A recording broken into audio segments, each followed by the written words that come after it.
할렐루야. 네, 오늘도 주일 예배에 나오신 모든 성도님들, 또 각자의 처소에서 또 휴가지에서도 예배드리시는 분들 계실 텐데 모든 분들을 주님의 이름으로 환영하고 축복합니다. 요즘 날씨 정말 많이 덥죠? 네, 우리 옆에 있는 분들하고 인사할까요? 더운 날씨 한 주 동안 수고 많으셨습니다. 네, 우리 성도님들께서 많이 기도해 주시고 또 수고해 주셔서 영아부, 유치부, 여름 성경학교를 지난 주일까지 은혜 가운데 마쳤고요. 지금 유년부와 초등부 여름 성경학교가 오늘까지 진행되고 있습니다. 또 우리 교회 우리 어린이 성도님들이 정말 주의 은혜 가운데 정말 작년 성도님들과 동일한 권리를 누리고 주 안에서 행복한 우리 성도님들로 잘 자라갈 수 있도록 기도해 주시고요. 앞서 광고 드린 것처럼 8월 13일 주일에는 우리 선교 관련한 영화를 같이 보려고 해요. 저는 우리 성도님들께 건강한 기도 컨텐츠를 이렇게 소비하고 할 수 있는 어떤 그런 방법들을 마련하려고 이번에 CGN TV랑 좀 얘기를 했거든요. 그래서 와서 진행을 할 겁니다. 그래서 우리 선교사님, 우리 일제 강점기 때 정말 한국 교회와 가난한 이들을 섬겼던 우리 서석평 선교사님의 다큐 영화를 같이 보고 또 우리가 어떤 모습의 교회가 되어야 될지 함께 나누는 시간을 가지려고 하고요. 또 우리 이번 봉투에 이렇게 주보에 삽지되어 있는 것처럼 만사형통, 만원의 사랑으로 형제는 통한다. 그래서 우리가 수해 복구를 위해서 기도도 많이 하시지만 정말 그들에게 정말 우리의 손을 펼쳐서 도울 수 있는 사역들을 우리들이 실제로 진행을 하려고 합니다. 그래서 10,000원만 헌금하세요. 10,000원보다 더 하지 마세요. 딱 10,000원만. 그래서 우리 아이들에게도 가르치시고요. 교회가 무엇을 하느냐라는 것을 저는 우리 교회 우리 어린이 성도님들에게 이렇게 가르쳐 주고 싶어요. 그래서 보통 가면 이런 거 하면 목사님이 가서 사진 찍고 막 그러잖아요. 그런 거 안 하고 어, 본부가 가깝더라고요. 그래서 우리 교회 아이들을 데리고 가서 아이들에게 교회란 이런 것이다라는 것을 좀 어릴 때부터 가르쳐야겠다라는 생각을 하게 됩니다. 우리 성도님들의 마음 가운데 돕고 싶은 마음들이 있으셨겠지만 아직 정하지 못하신 분들이 같이 마음을 모아주시면 정말 필요한 곳에 잘 전달하도록 하겠습니다. 오늘 신명기 15장 1절에서 11절 말씀 가지고 움킨 손을 펼 때 복을 주시리라 라는 제목의 하나님 말씀 함께 나누고자 합니다. 여러분, 가린 주머니라는 단어를 들어보셨습니까? 가린 주머니. 네, 요즘은 거의 안 쓰는 단어예요. 아마 국어 선생님들 정도 아실지 않을까 생각이 듭니다. 그럼 비슷한 다른 단어 하나 말씀드려 보겠습니다. 고바우라는 말 들어보셨습니까? 고바우. 높은 바위인가? 그래서 고바우, 뭐 만화 주인공 같기도 하고요. 그러면 이제 아실 거예요. 이 말들은 구두쇠라는 단어와 유사한 뜻을 가지고 있는 단어들입니다. 돈이나 재물 따위를 쓰는데 몹시 인색한 사람들을 이전에는 가린 주머니, 고바우, 노랭이, 구두쇠라고 불렀어요. 그런데 참 그런 건 이렇게 이런 단어를 말할 때 안타깝게도 내가 아는 사람 중에 이런 사람 있는데 라면서 지금 떠오른다는 거예요. 네, 나도 그런 사람일 수 있죠. 네, 이게 떠오른다는 게 참 어렵습니다. 구두쇠의 어원을 찾아보니까 유력한 어원은 이거더라고요. 구두금이라는 사람이 살았대요. 구두금, 그러니까 쇠금자죠. 근데 이 사람이 정말 대단히 인색했나 봐요. 그래서 거의 인색함의 대명사로 쓰여서 야, 너 그 사람처럼 정말 돈 안 쓸래? 라고 얘기할 때 구두금, 근데 구두쇠. 그래서 뒤에서 이제 험담하는 거니까 굿쇠라 그랬대요. 굿쇠. 네, 굿쇠 하다가 구두쇠라는 말이 되었다라고 합니다.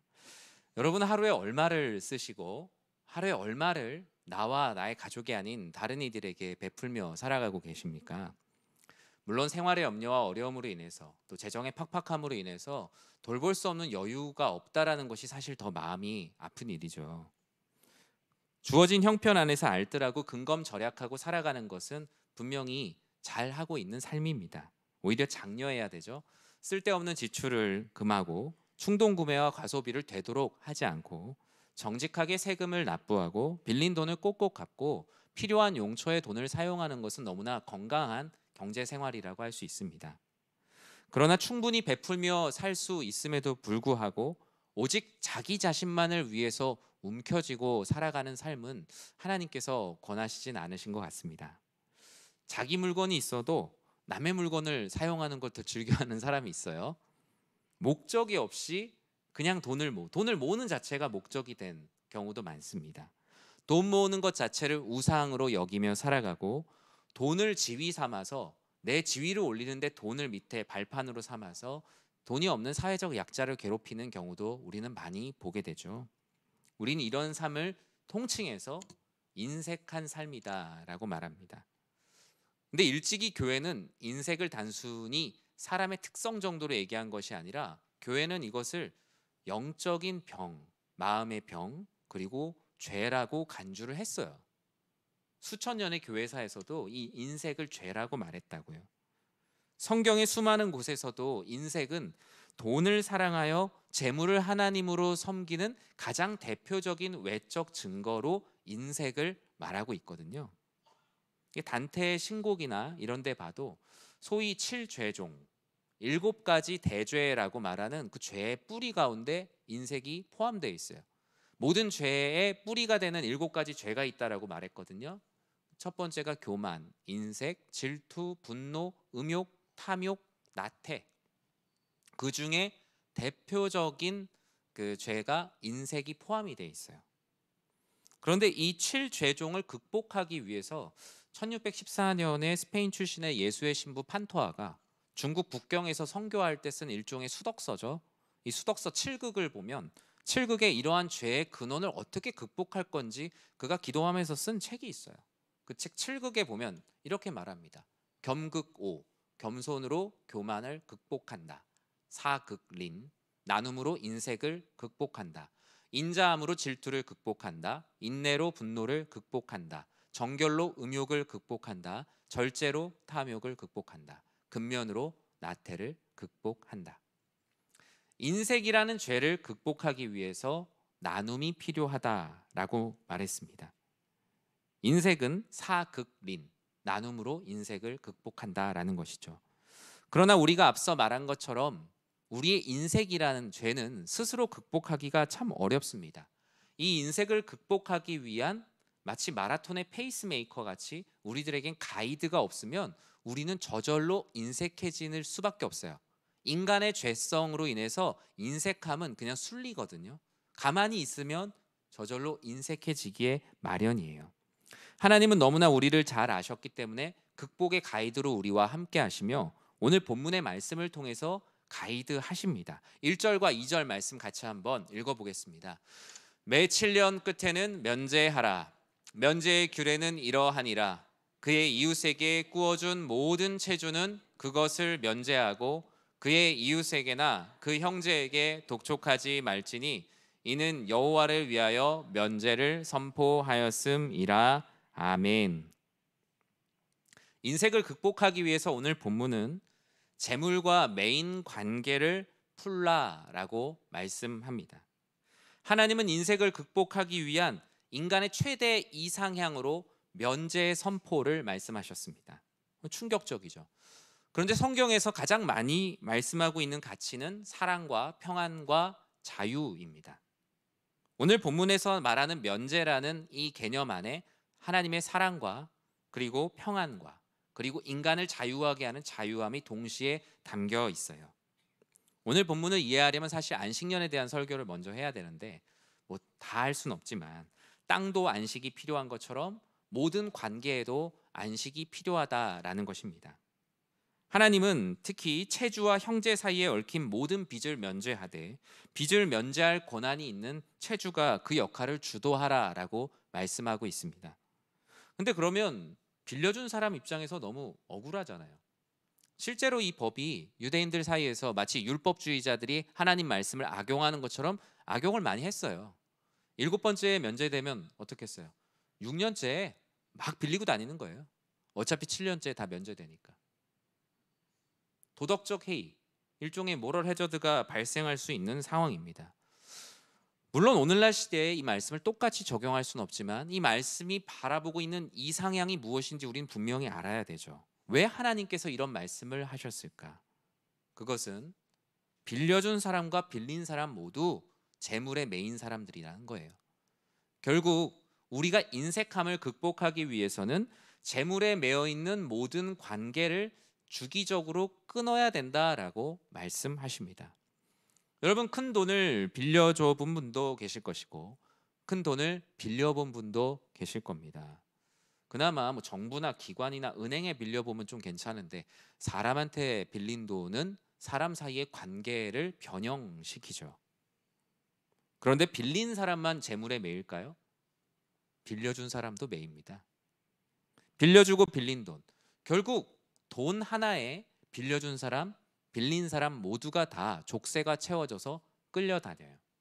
마치 돈이 하나님이 되어서 빌려준 사람, 빌린 사람의 목에다가 목줄을 채워서 끌고 가는 형국의 모습이라고 할까요? 빌려주고 잠이 오지 않아요. 빌리고도 변제하지 못해서 잠이 오지 않아요. 이런 통상적인 빌려주고 빌리는 관계가 아니라 거의 이제는 빌려주고 빌린 관계에 너무나 매여서 정상적인 상황이 되지 않는 상황에 하나님은 이 관계를 한번 끊고 가야 한다는 것을 말씀하고 계십니다. 하나님은 돈이 주인이 되어 두 사람을 묶고 있는 이 관계에 면제를 선포하게 하시죠. 왜요? 스스로 면제할 수 없잖아요. 우리 스스로 그거 포기할 수 있습니까? 그래서 하나님이 당시에 법을 만들었어요. 근데 그래도 너무 어렵죠. 왜 이렇게까지 하나님이 강제하면서까지 끊게 하실까? 왜 이것을 면제라는 표현을 쓰실까? 주님은 주기도문에서 그 힌트를 우리들에게 주셨어요. 주기도문에 보면 이런 말씀이 있죠. 우리가 우리에게 죄 지은 자를 사하여 준 것 같이 우리 죄를 사하여 주옵시고. 한글 성경에 이렇게 돼 있는데요. 영어 주기도문에 그렇게 안 돼 있어요. 죄라는 단어에 sin을 쓰지 않고 forgive us our debt, 빚이라는 단어를 씁니다. 빚. 우리가 빚을 탕감받은 것 같이 우리도 다른 사람들의 빚을 탕감할 수 있도록 해주시고 라는 말씀인데 한글 성경에서는 왜 갑자기 빚을 죄라고 의역을 했을까요? 그것은 유대인들의 문화를 알아야 좀 이해할 수 있습니다. 유대인들은 빚 지는 것에 대해서 단순히 내가 빚을 지는 것이 아니라 우리랑 개념이 달라요. 빚을 진다는 것은 빚을 변제할 때까지는 죄인이에요. 사회적 그 통념이 다르다고요. 내가 이 빚을 갚기 전에는 내가 죄인의 상태, 유죄의 상태예요. 그러니까 내가 빚을 지고 그 빚을 진 그 나에게 빌려준 사람한테 죄인의 상태로 살아가요. 얼마나 힘들겠어요. 근데 정상적으로 내 소득이 늘어나고 빚을 변제할 수 있고 받고 이게 가장 좋은 상태죠.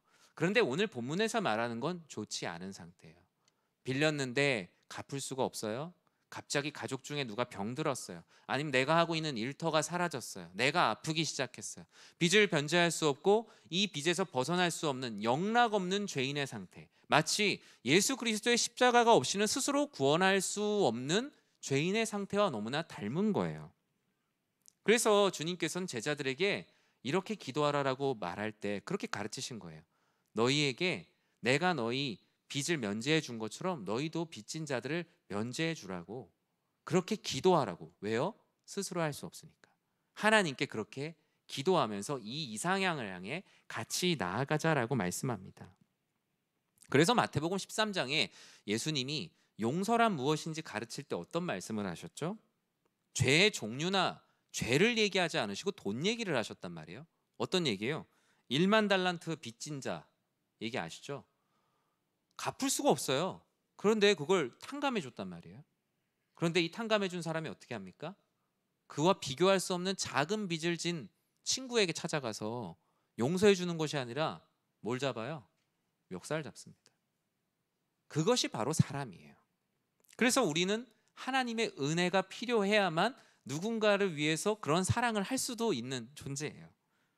사랑하는 성도 여러분, 우리가 우리에게 빚을 지고 살아가는 사람을 용서하고 그들에게 관용을 베풀고 전적으로 면제해 줄 수는 없지만 그 면제를 향해서 최소한 지불 기간을 유예하고 그 사람이 살아갈 수 있는 삶의 환경을 만들어주는 것, 그것은 우리를 구원하신, 우리를 아무런 대가 없이 구원하신 그리스도 예수의 삶을 닮아가는 삶을 신천하는 것입니다. 그 돈을 다 받지 말라, 갚지 말라는 말씀을 갑자기 드리는 것이 아니에요. 다만 빌려준 자는 빌린 자에게 인색하게 굴지 말라. 그 가운데 내가 빌려준 자로서 떵떵거리면서 그 사람의 인격을 무참히 짓밟지 말라는 것이죠. 빌린 자는 빌려준 자의 은혜를 하나님의 은혜로 나에게 하나님께서 주시는 사랑을 만나게 하신 것처럼 감사하며 최선을 다하여 채무를 변제하는 것입니다. 즉 이 말씀은 극단적인 상황을 말씀하시는 것이 아니라 건강한 경제 활동과 상황이 만들어질 수 있도록 너희는 그 고리를, 악의 고리를 끊으라라고 말씀하는 것이죠. 그런 마음으로 나아가다 보면요, 여러분, 내가 여유가 있으면 나에게는 예를 들어 500만 원이 나에게는 없어도 조금 불편할 수 있지만 괜찮은 돈이지만 어느 누군가는 500만 원으로 인해서 목숨을 끊을 수도 있습니다. 그러면 그 사람을 위해서 내 마음 가운데 나도 지금 힘들지만 조금 천천히 갚으세요. 아니면 조금 일부만 갚으세요. 아니면 정말 내가 여유가 된다면 갚지 마세요. 단 제가 올라가는 게 아니라 누가 올라가요? 하나님께서 당신을 돕는 거라고. 그와 같이 말할 수 있는 것이 참된 그리스도인의 삶이다라고 말하는 거예요. 인색은 부유한 사람에게만 있는 영적인 죄나 병이 결코 아니에요. 제가 어릴 때 주일학교 가기 전에 디즈니 만화 동산을 했거든요. 항상. 그때 항상 스크루지가 나옵니다. 스크루지가 부자인데 되게 인색하죠. 그 돈에서 막 다이빙해서 수영하고 막 그러거든요. 그런데 항상 인색한 사람은 부유한 사람으로 나오는데요, 그렇지 않아요. 지극히 가난하면서 지극히 인색할 수 있습니다. 인색은 부유한 사람에게만 머무르는 병이 아니라 가난에도 머무를 수 있는 병이에요. 부하나 가난하나 똑같이 찾아올 수 있는 병이며 그 병이 중병이 되면 죄가 될 수 있다라고 성경은 말합니다. 인색을 나눔으로 극복하기 위해 우리는 재물과 묶여있는 관계를 끊어내야 합니다. 전 여러분들이 재물과 묶여서 하나님과의 관계를 이어가지 못하는 재물의 관계가 있다면 과감히 하나님께 기도하며 끊어내는 우리 여러분들 되시길 주님의 이름으로 간절히 축원합니다. 재물과 메인 관계가 끊어졌다면 그 끊어진 걸로 끝나지 않고 구체적으로 하나님께서는 이러한 일을 하라라고 말씀하는데요. 우리 7절 말씀 같이 한번 읽어볼까요?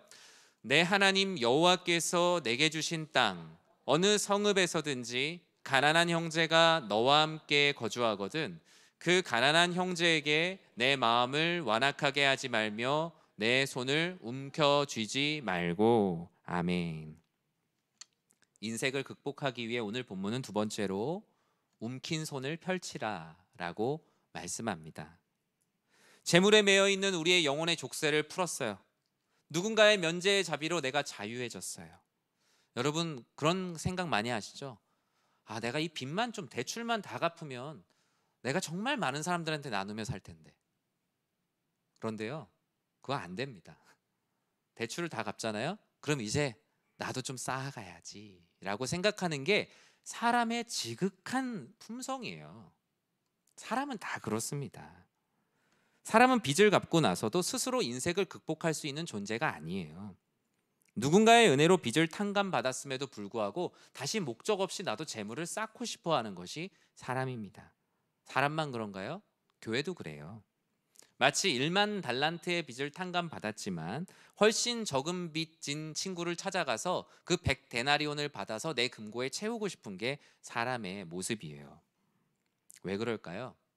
사람은 움켜쥐는 삶이기 때문이에요. 뭐 의학적으로는 어떤지 모르겠지만 애들이 태어나면서 이러면서 응애 하면서 태어나는 애들이 있나요? 다 이렇게 뭔가 잡으려. 아이들이 손가락 하나 주면 얼마나 손을 강하게 잡는지 잘 아시죠? 움켜쥐는 삶입니다. 그리스 철학자 에픽테토스가 이런 말을 했어요. 욕망하지 않을 때만이 정말 필요한 것을 얻게 된다고요. 반대로 말하면 뭡니까? 건강하지 않은, 오히려 욕망하면 욕망할수록 얻을 것을 얻지 못하게 된다라는 것이죠. 어린아이가 병 속에 있는 사탕을 꺼내는 장면을 상상해 보십시오. 병의 입구가 좁아요. 그래서 한 10개 중에 한 8개만 잡으면 손을 뺄 수 있는데 2개만 내려놓으면 뺄 수 있는데 2개를 못 내려놓는 거예요. 어머니가 얘기하죠. 10개 중에 2개만 내려놓으면 이 손을 뺄 수 있다. 그런데 아이는 울면서 난 다 뺄 거야.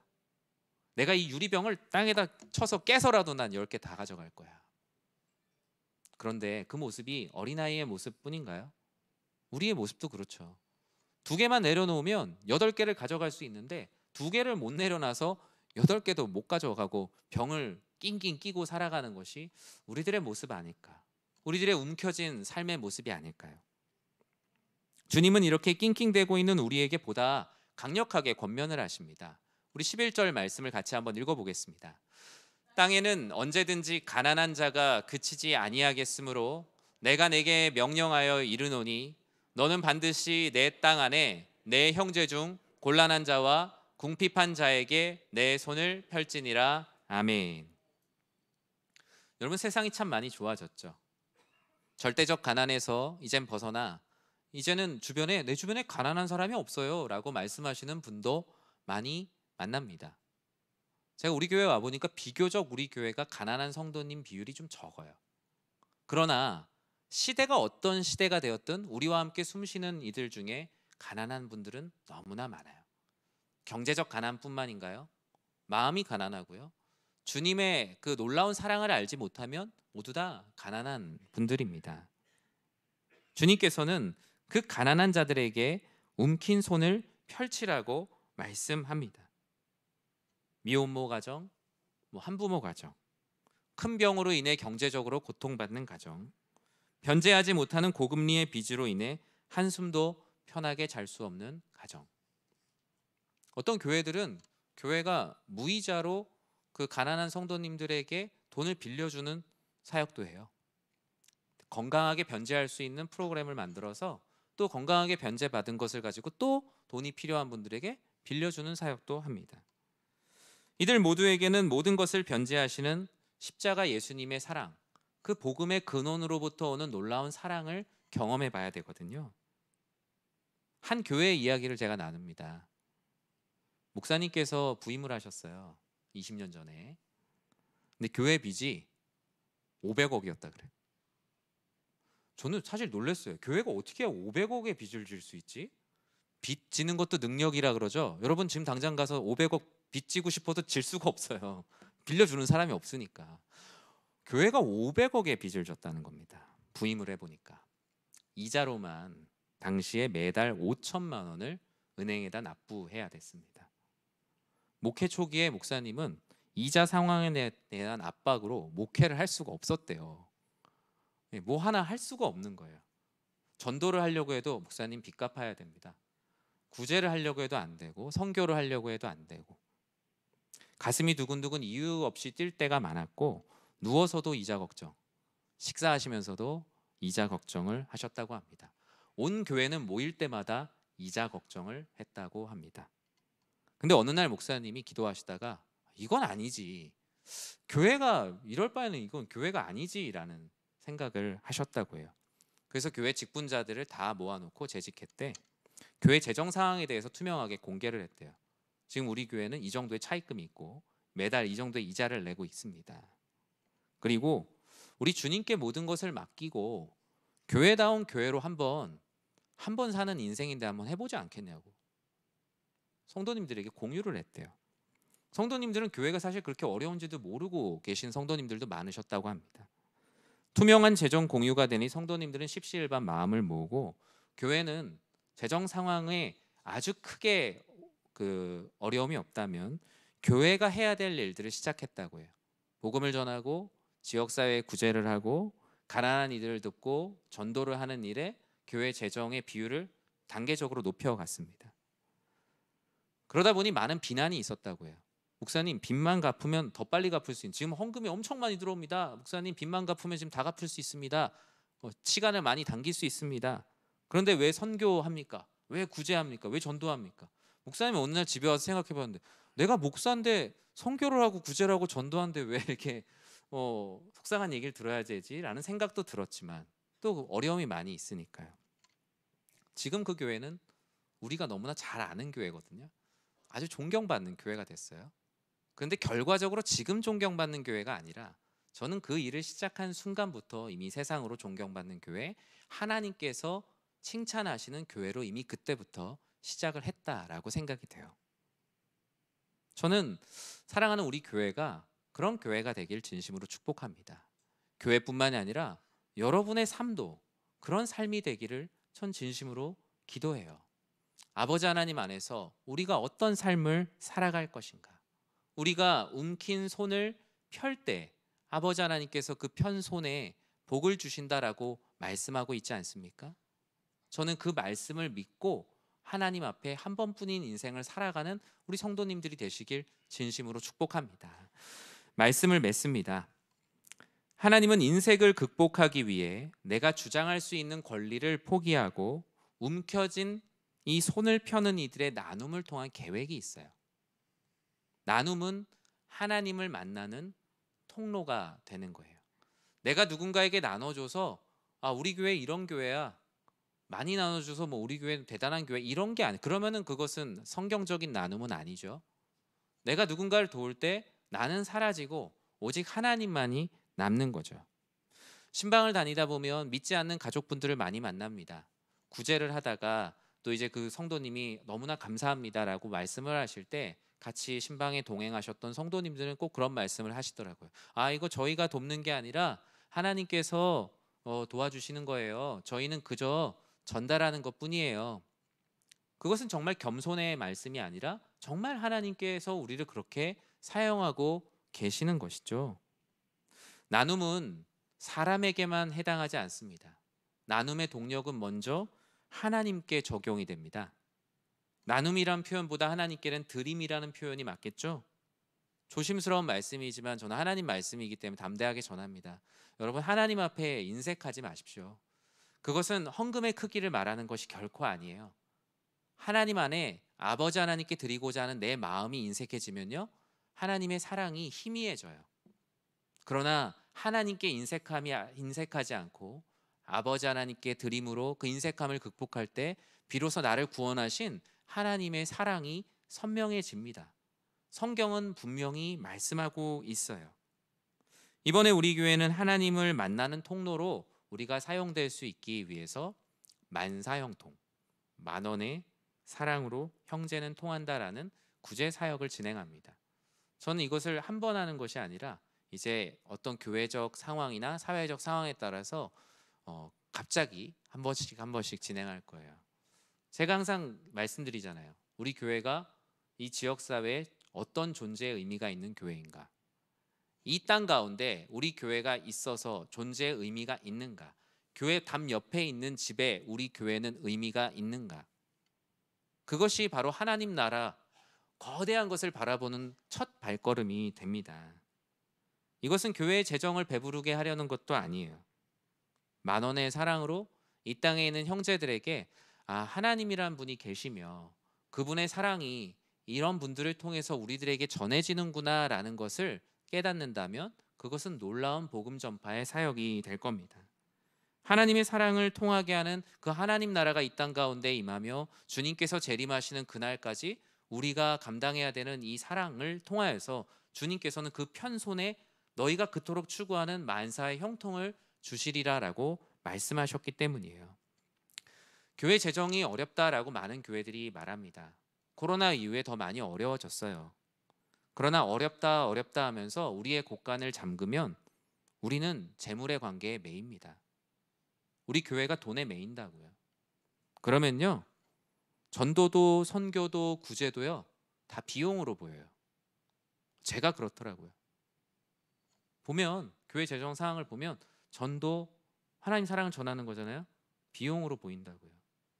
이건 누구나 그래요. 그래서 우리는 이것을 극복해야 돼요. 극복할 수 있는 방법은 뭐예요? 더 많은 돈을 움켜쥐는 게 아니라 하나님 말씀의 역설, 나눠야 돼요. 나눠야만 우리가 움켜쥐지 않고 진정한 만사의 형통을 누릴 수 있게 되는 거예요. 나눔은 교회가 교회되기 위한 발버둥이에요. 이 일에 여러분들이 함께 할 때 여러분의 삶도 여러분 안에 있는 인색을 극복할 수 있게 될 거예요. 저는 하나님께서 우리를 그와 같이 변화시켜 주시고 우리가 그와 같은 일을 할 수 있다라는 마음으로 아버지 하나님께서 주시는 기회라고 생각을 합니다. 나와 나의 가정과 나의 교회가 어떻게 불리기 원하십니까? 고바우, 노랭이, 구두쇠로 불리는 교회, 나의 모습이 되기 원하시는 분은 어느 누구도 없을 겁니다. 가린 주머니가 아니라 우리의 삶이 복주머니가 되어서 정말 이 세상 가운데 하나님의 사랑을 전하는 그 통로로 사용되는 우리 사랑하는 모든 성도님들 되시길.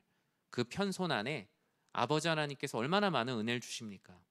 우리 이 시간에 한번 손 한번 꽉 움켜줘 볼까요? 내가 질 수 있는 최대한 세게 절이죠. 살짝만 펴보세요. 살짝만 펴도요 얼마나 편합니까? 하나님은 이 중에서 다 펴라고도 안 하고 손가락 하나만 살짝 펴도 저리지 않는다라고 말씀하세요. 그것이 바로 우리의 움켜진 손을 펼 때 주시는 만사의 형통함입니다. 여러분들 모두가 그러한 은혜를 누리는 모두가 되시길 주님의 이름으로 간절히 축원합니다.